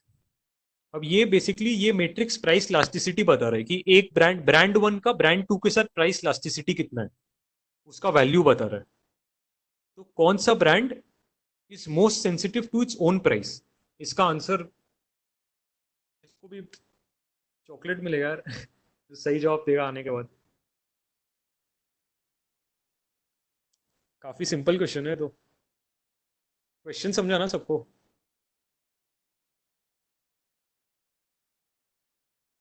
Which brand is most sensitive to its own price, ये मैट्रिक्स क्या बता रहा है? ब्रांड वन का price sensitivity with respect to brand to.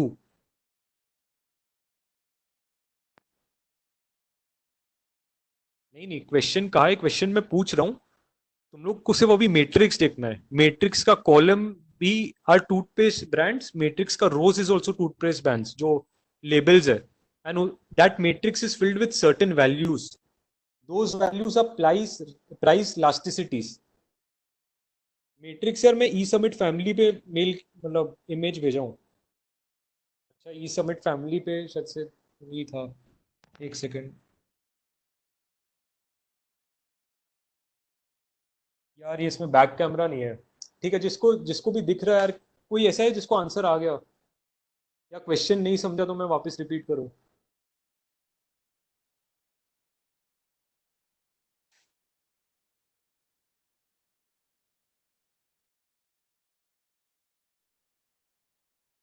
यार सुन रहे क्या सबको मेरा आवाज?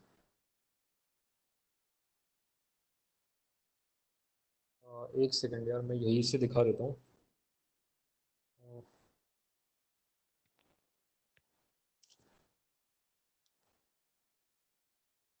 यार बस बताओ कि यहाँ पे, हाँ ये मैट्रिक्स दिख रहा है क्या?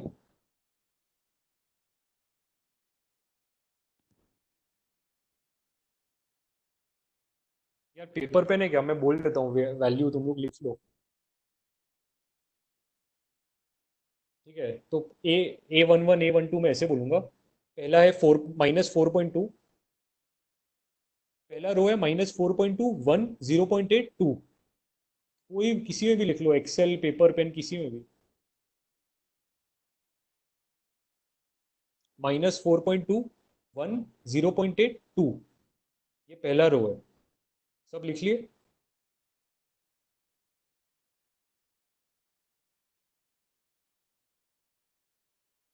दूसरा रो है 1.2 -3.5 1.5 1.5।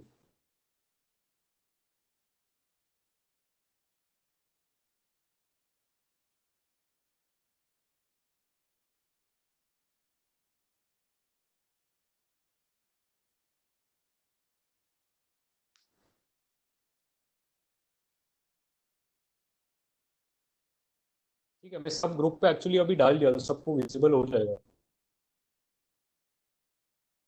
विद्याभूषण प्रखर आई थिंक ब्लॉकचेन वाले ग्रुप पे भी मैं डाल दिया हूँ और इस पे भी डाल दिया हूँ, स्टार्टअप्स वाले ग्रुप पे ये इमेज।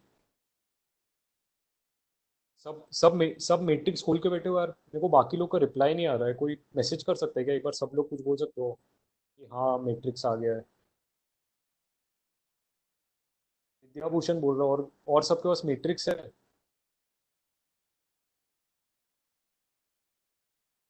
ठीक है, अब मैट्रिक्स में तुम लोग देख रहे हो कि कॉलम्स में चार टूथपेस्ट ब्रांड्स है, रोज में भी चार टूथपेस्ट ब्रांड्स है, एंड अंदर के जो वैल्यूज है that are showing the price elasticity of one brand with respect to other brand. ठीक है, तो यहाँ पे डायगनल टर्म्स बेसिकली क्या है?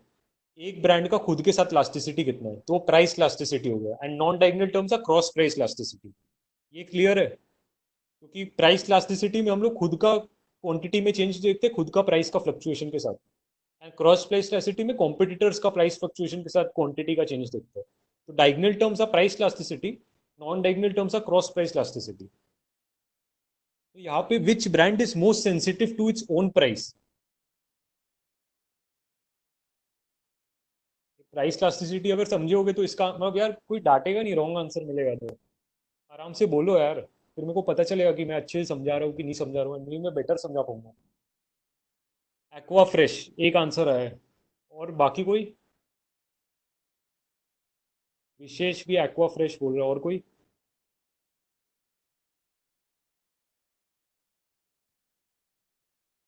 बाकी भी बोल दो यार, मैं देखता हूँ कौन कौन है। अनीश, भरत, दिव्या, हर्ष, कुणाल, मेघना, प्रखर, रोहन, सृष्टि, वैष्णवी, विद्या, विशेष। बताओ यार।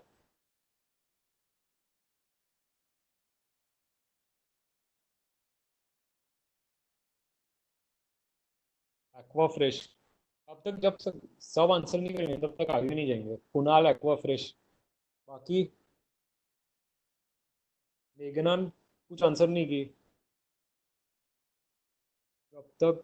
विद्याभूषण आंसर कर दिया, वैष्णवी भी नहीं आंसर की, रोहन भी नहीं आंसर किया।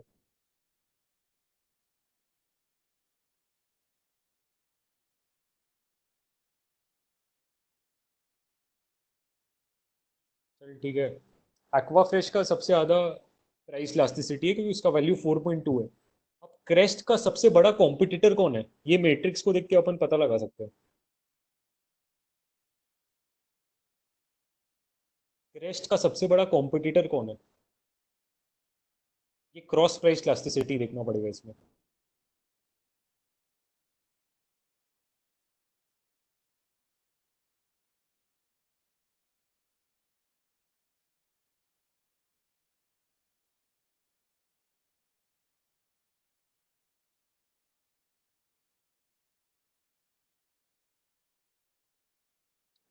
एक्वा नहीं है, एक्वा क्यों है प्राइस, कॉम्पिटिटर एक्वा क्यों है? कोलगेट, कोलगेट सही आंसर है।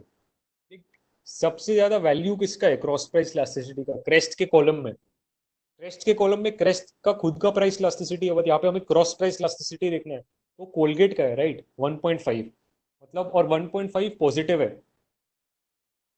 बट मैक्सिमम कॉम्पिटिटर तो कोलगेट है ना, कि कोलगेट अगर प्राइस डिक्रीज कर दिया तो इसका 15% क्वांटिटी लेस सोल्ड रहेगा, मतलब 15% less quantities would be sold if Colgate decreases their price by 1 rupee.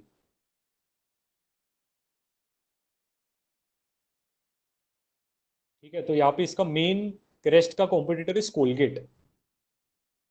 यहाँ पे एक और चीज आ जाता है, क्रॉस प्राइस इलास्टिसिटी का एक और कॉन्सेप्ट है asymmetric cross price elasticity.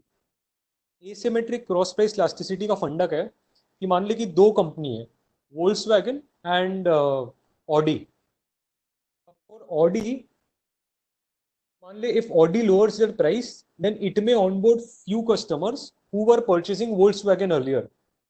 Audi का पहले गाड़ी का दाम 25 लाख था, वो 20 लाख किया, तो हो सकता है कि वोल्क्सवैगन जो खरीद रहा था वो अपना बजट थोड़ा सा ज्यादा कर ले, सो दैट ही और she can purchase Audi, right.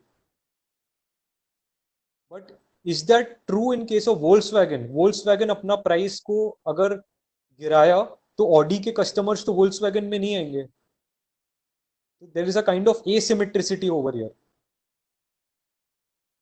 So whenever you are pricing, you need to have a check on such asymmetricities as well as the cross price elasticity. ठीक है, कि because Audi is targeting a completely different customer segment. उसका customer का willingness to pay is very high compared to Volkswagen का customer segment का willingness to pay. Yeah, that will depend on brand value. That's correct. Now third thing is income elasticity. Income elasticity is ये last topic है, मेरे को लग रहा है तुम लोग बोर हो रहे हो एंड आई थिंक थोड़े लोग को सोना भी रहेगा, तो मैं यहाँ पे एंड कर दूंगा, मेरे को एक और चीज कवर करना था बट आई थिंक इस पे फिर एंड करते हैं। तो एक इनकम इलास्टिसिटी क्या होता है, percent delta Q by percent delta I. Delta I is per capita income, तो पर सेम मैच करेंगे, percent delta Q is delta Q by Q, percent delta I is delta I by I, तो दोनों को ratio ले लेंगे तो it becomes delta Q by delta I into I by Q. Now, what an income elasticity tells you about your product is whether your product is a necessity or a luxury. ठीक है, इसमें होएगा क्या कि अगर मेरा income reduce हो रहा है, अगर कम हो रहा है, तब भी मैं तुम्हारा प्रोडक्ट खरीद रहा हूँ कि नहीं? अगर मेरा इनकम कम होने पे भी मैं तेरा प्रोडक्ट खरीद रहा हूँ, मतलब that is a very essential product in my life, right? That is a necessary item. So for the income price elasticity, just remember that if your income price elasticity lies between 0 and 1, what that means that income अगर तेरा बढ़ रहा है या कम हो रहा है, but तो भी तेरा प्रोडक्ट का क्वांटिटी में उतना फर्क नहीं आ रहा है। ठीक है, नाउ इनकम कम हो गया तो भी दैट इनकम प्राइस इलास्टिसिटी से 0.1, तो काफी कम वैल्यू से मल्टीप्लाई हो रहा है, तो change in quantity is very less, delta Q becomes less. ठीक है, तो that means your product is a necessary product.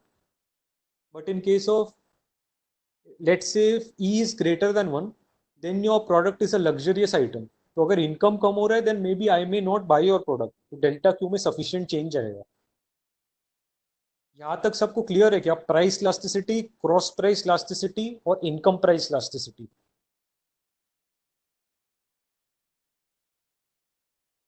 बाकी भी एक बार रिस्पॉन्ड कर सकते हो क्या? हाँ,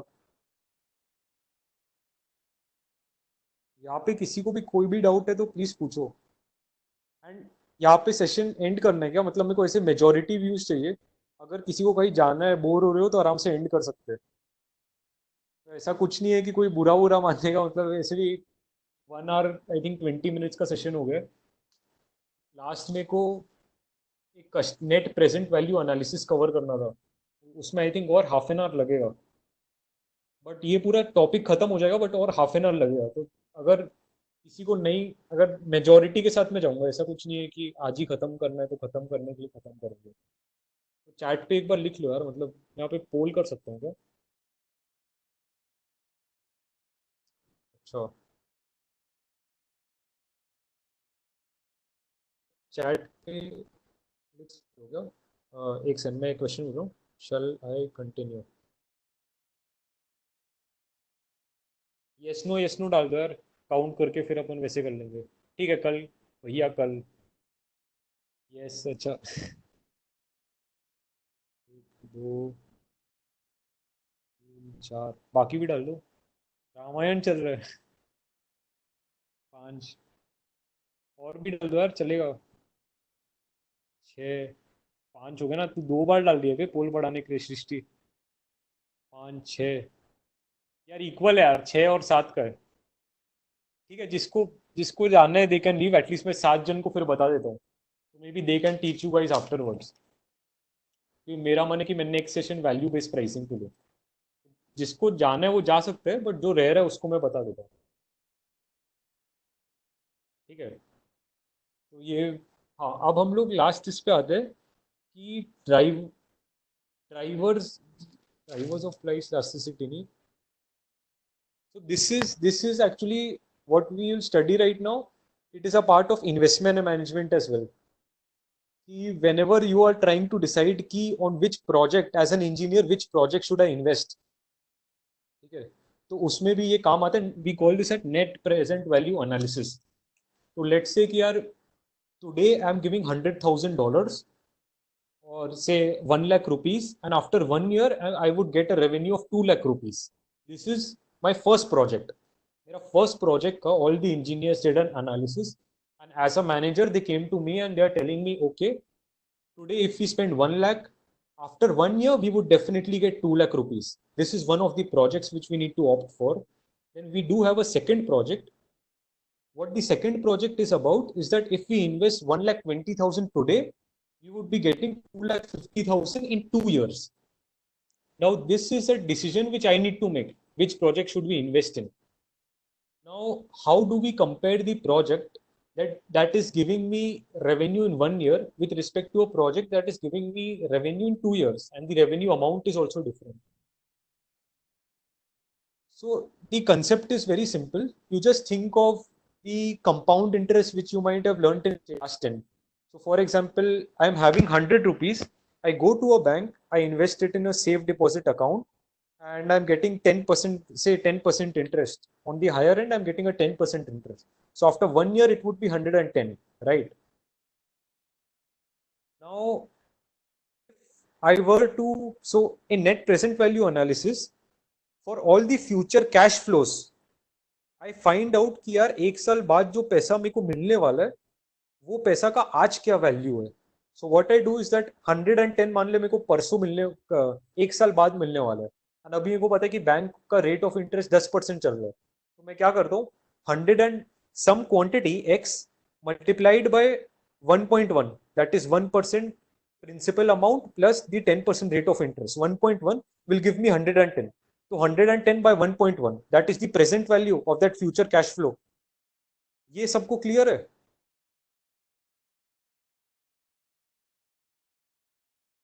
चैट पे लिख सकते हो क्या? ये क्लियर है कि मतलब जैसे मैं आज 100 रुपए इन्वेस्ट किया एंड एक बैंक अकाउंट में, and bank is giving me 10% interest, तो मैं ये कैसे कैलकुलेट करता हूँ कि मेरे को 1 साल बाद कितना मिलेगा? 100 प्लस 10% ऑफ 100, दैट इज 110. ठीक है, 110 मेरे को मिलेगा। बट अब मेरे को मान ले 110 मेरे को पता है कि मेरे को 2 साल बाद मिलेगा, 1 साल बाद मिलेगा, और मेरे को प्रेजेंट वैल्यू कैलकुलेट करना है। तो मैं क्या करूंगा, 110 माइनस 10% ऑफ 110, या sorry minus 10% of the principal amount. तो मैं इसमें बेसिकली इक्वेशन रिवर्स कर रहा हूँ कि let the principal amount be x and I'm getting a tech interest of 10%. So x plus 10% of x is 110. So I can find x, right? And that x would be my present value. So this is, अगर ये दो project scenarios है तो ये दो project scenarios में भी मैं ऐसे डिवाइड करूंगा. तो अगर हम लोग का रेट ऑफ इंटरेस्ट 6% है तो जो पहला प्रोजेक्ट सिनेरियो था, मान ले 100 के मैं आज इन्वेस्ट कर रहा हूँ और एक साल बाद मेरे को 200 के रेवेन्यू मिल रहा है, 2 लाख रेवेन्यू मिल रहा है. तो इसमें मेरा क्या बोलते हैं, नेट वैल्यू टुडे में 2 लाख का किया, 2 लाख का 10 पर नेट वैल्यू करने से मान ले 1,80,000 आया, ठीक है. एंड अभी तो मेरा क्या है, प्लस 1,80,000 है, because that has been that is the revenue which have maybe extrapolated to the present time, from the future time to the present time, and at the present time I'm also spending 1 lakh. तो आज के date पे मेरा net present cash flow क्या है, 1,80,000 minus 1 lakh, that is 80,000, right. और same analysis में project 2 के लिए किया, क्या 2,50,000 2 साल बाद है, तो उसका मेरा आया 2,20,000 एंड मैं इन्वेस्ट कर रहा हूँ 1,20,000. तो मेरा net present value is coming out to be 82,000. Using this analysis, I come to know that project 2 is a better project to pursue right now. So as a business goal, I would select project 2 and not project 1, because net present value of project 2 is more. ये clear है सबको? ये example, ये काफी अच्छा example है. मतलब अच्छा, नहीं समझ में आया क्या? देखो, प्रेजेंट वैल्यू समझ गया था. हर्ष से मैं बात कर रहा हूँ, हर्ष को प्रेजेंट वैल्यू समझ गया था. प्रेजेंट वैल्यू एनालिसिस हमने कैसे कैलकुलेट किया, ठीक है. अब मान ले 2 प्रोजेक्ट है तेरे पास. पहला प्रोजेक्ट में हमने बोला कि मेरे को 200,000 एक साल बाद मिल रहा है, तो मैं क्या करूंगा, let the principal amount of today be x and let the rate of interest be 10%. तो x into 1, x plus 10% of x is 200,000 करूंगा, तो मेरे को उससे x का वैल्यू आ जाएगा. ये पार्ट क्लियर है? ये एनपीवी का ही कंसेप्ट है, ठीक है. अब मान ले प्रोजेक्ट 2 में भी मेरे को पता है 2 साल बाद मेरे को 2,50,000 मिल रहा है, तो मैं क्या करूंगा, let the principal today be x plus 10% of x, इसका होल का 10%, क्योंकि 2 साल है, इज इक्वल टू 250,000. यहां से भी मेरे को x आ जाएगा, ठीक है. तो अब मेरे को दोनों प्रोजेक्ट का रेवेन्यू आज के डेट में मिल गया कि आज के डेट में क्या रेवेन्यू होगा, क्योंकि मैं प्रेजेंट वैल्यू पे एक्सट्रापोलेट कर दिया. एंड मेरे को ये पता है कि पहले प्रोजेक्ट में I am putting 1 lakh rupees today and दूसरे प्रोजेक्ट में आई एम पुटिंग 1,20,000 टुडे. तो दोनों का मैं, प्रोजेक्ट 1 का मैं नेट वैल्यू निकाल सकता हूँ, नेट रेवेन्यू. आज के डेट में रेवेन्यू पता है, आज के डेट में एक्सपेंडिचर पता है. दोनों रेवेन्यू को एक्सपेंडिचर से सब्ट्रैक्ट किया तो मेरे को पता चल गया कि यार आज के डेट में मेरा नेट वैल्यू क्या है. वैसे प्रोजेक्ट 2 के लिए आज के डेट में नेट वैल्यू मिला. अब जिसका नेट वैल्यू आज के डेट में ज्यादा है, I will pursue that project. अभी क्लियर हुआ? ठीक है. अब यही, ये एनालिसिस इन्वेस्टमेंट मैनेजमेंट में काफी यूजफुल है, बट इसको हम लोग यूज करते हैं कस्टमर लाइफ टाइम वैल्यू निकालने के लिए. लेट से अमेजन या कोई भी प्रोडक्ट या ई कॉमर्स कंपनी तुम्हारी स्टार्टअप है, we find the customer lifetime value. Customer lifetime value में देर आर 4 थिंग्स, ठीक है, दैट कम इनटू पिक्चर. एक है ग्रॉस प्राइस, और maybe that is the contribution per period because of with respect to my active customers. Cost, contribution को समझते sale price minus variable cost minus cost. अभी ऐसा समझ लो, ठीक है.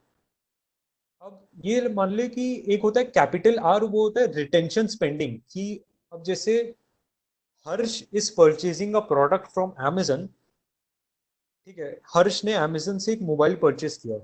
अब अमेजन हर्ष को बार बार मेल कर रहा है, कस्टमर एग्जीक्यूटिव से कॉल करा रहा है कि यार आप अपना अगला शॉपिंग भी मेरे से करना. अब ये मेल और ये कस्टमर एग्जीक्यूटिव से कॉल कराने का भी कुछ कॉस्ट है. इसको हम लोग बोलते हैं retention cost, because this is the amount Amazon is spending to make sure that Harsh makes the next purchase also with Amazon, ठीक है. तो एक हो गया कॉन्ट्रीब्यूशन, एक हो गया gross price, that is the amount of profit which Amazon is getting from Harsh. And दूसरा हो गया retention spending which Amazon is doing to make sure that Harsh makes the next purchase with Amazon. The next thing is retention rate. they will do retention spending for each and every person, for all the participants of this group. But तो भी होगा कि यार उतना effort डालने के बाद भी रिटेंशन रेट से 20% से 80%, 20% कस्टमर छोड़ के अभी भी फ्लिपकार्ट में चले जा रहा है. ठीक है, तो रिटेंशन रेट डिफाइंस कितना परसेंटेज लोग जा रहे हैं. एंड डी होता है डिस्काउंट रेट पर पीरियड. ये बेसिकली वो होता है जैसे बैंक का नेट प्रेजेंट वैल्यू एनालिसिस करने के लिए हम कुछ परसेंट अज्यूम किए थे, X plus 10% of X assume किए थे. तो जो 10% है that is called as discount rate, कि अभी डिस्काउंट रेट मार्केट में क्या चल रहा है, मे बी बैंक में या कुछ में. ठीक है, तो अब मान लो टी इक्वल टू 0 पे मेरा एक्सपेक्टेड कैश फ्लो क्या होएगा, gross price minus retention price, GP minus R. अब मान लो एक साल बाद मेरा रिटेंशन रेट स्मॉल आर है, तो ये हो जाएगा small R into GP minus capital R. Small R bracket में जीपी माइनस कैपिटल आर, क्योंकि इतना प्रॉफिट तो मेरे को मिल ही रहा है, बट इतना प्रॉफिट पहले 100 कस्टमर्स से मिल रहा था, अब रिटेंशन रेट 80% है, तो सिर्फ मेरे को 80 कस्टमर्स से मिल रहा है. ठीक है, अब मैं 2 साल बाद आ जाऊं तो मेरे को वो आर स्क्वायर हो जाएगा, R square times GP minus capital R. ऐसी R cube R to the power 4 ऐसे ऐसे चलते जाएगा. तो कस्टमर लाइफ टाइम वैल्यू. ठीक है, आई गेस फिर मैं यहाँ से मेरे को मे भी व्हाइट बोर्ड चाहिए रहेगा. तो अभी मेरा लैपटॉप चल नहीं रहा है, तो इसको मैं भी नोट्स बना के भेज सकता हूँ, तो इसको एक बार देख लेना. ठीक है, बट मैं एक चीज ऐसे बता देता हूँ कि कस्टमर लाइफ टाइम वैल्यू में it is, if you guys can see this,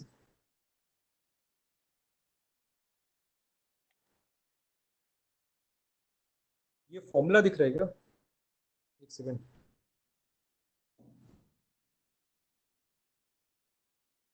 एक सेकेंड,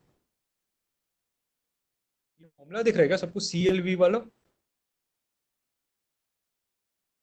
ठीक है यार, ये फॉर्मूला मैं बाद में डाल दूंगा. तो बेसिकली मैं एक एग्जांपल करना चाह रहा था कि this was a real life example, कि let's say customer is paying $10 for Netflix subscription for an online service, and servicing cost is $5, और discount rate which is going in the market is 10%.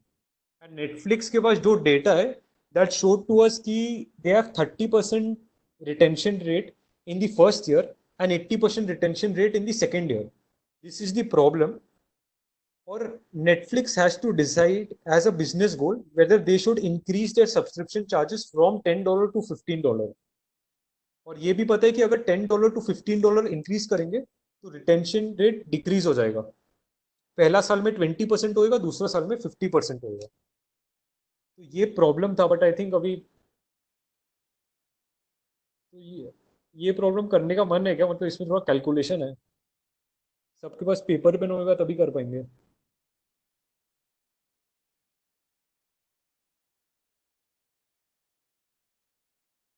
कोई chat पे लिख सकता है क्या.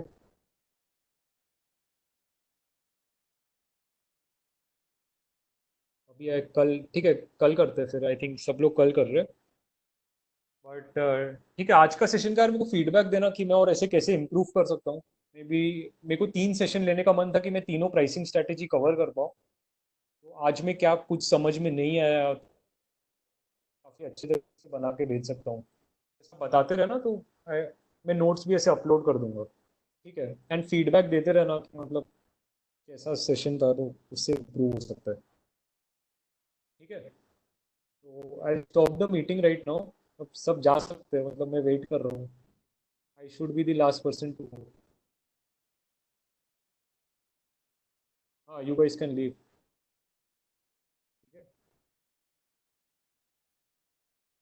यार बाकी वेट क्यों कर रहे हो, अनीश, भरत, हर्ष, मेघा, मेघना, सृष्टि, विशेष.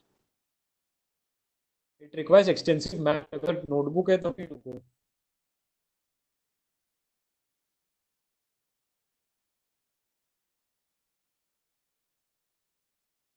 तुम लोगों के पास नोटबुक है क्या.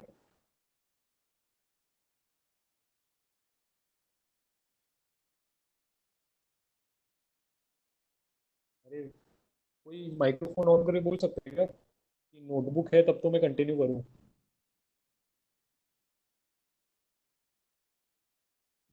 माइक्रोफोन में ऑन कर दिया हो तीनों. हेलो. हाँ. हाँ, भैया कह रहा हूँ कल करते हैं एक्चुअली, अभी एंगेजमेंट्स है दूसरी। और अच्छा अच्छा ठीक है, बाकी फीडबैक सेशन ये कैसा था रहा? कि फीडबैक ये था कि थोड़ा सा एक्चुअली नोट्स वगैरह होते हैं, फिर पीपीटी आप पहले भेज देते तो हम लोग यहाँ पर देख लेते, वो ज्यादा बेटर होता। हाँ हाँ भैया वो कि मतलब हाँ पीपीटी, अगर जैसे पीपीटी आ जाए तो फिर हम ये कर सकते हैं कि फोन में हमारे पीपीटी खुली हुई है और आप ऐसे बोल दो कि इस वाले स्लाइड को रेफर करो और आप पूरा उसका पीछे से आप कंटेंट रेफर करके बोल रहे हो, तो वो बेटर रहेगा थोड़ा। ठीक है, वो मैं आगे से और टीचर्स को बाकी जो करूँगा। और बाकी जो टाइम का भी है तो आप एक बार थोड़ा आइडिया करके आप ये भी बता दिया करो कि कितना टाइम लगेगा, तो फिर हम अकॉर्डिंगली उस हिसाब से देख लेंगे। ठीक है, ये मैं बता दिया करूंगा। बाकी आज का सेशन में समझ तो आया ना, मतलब हाँ सारा हाँ, कुछ? जो हाँ, वो आपने तो काफी सही कन्वे किया था कंसेप्ट है। वो सब काफी अच्छा था, मतलब समझ तो आ गया। ठीक है, फिर मैं अगली बार से मैं पीपीटी भी भेज दूंगा, और आज हमने जो कवर किया उसका मैं थोड़ा डिटेल नोट्स भेज दूंगा कि बाई चांस अगर किसी को रेफर करना हो तो। हम्म। हम्म, ठीक है, ठीक चलो है। Bye, good night. बाय भैया, गुड नाइट।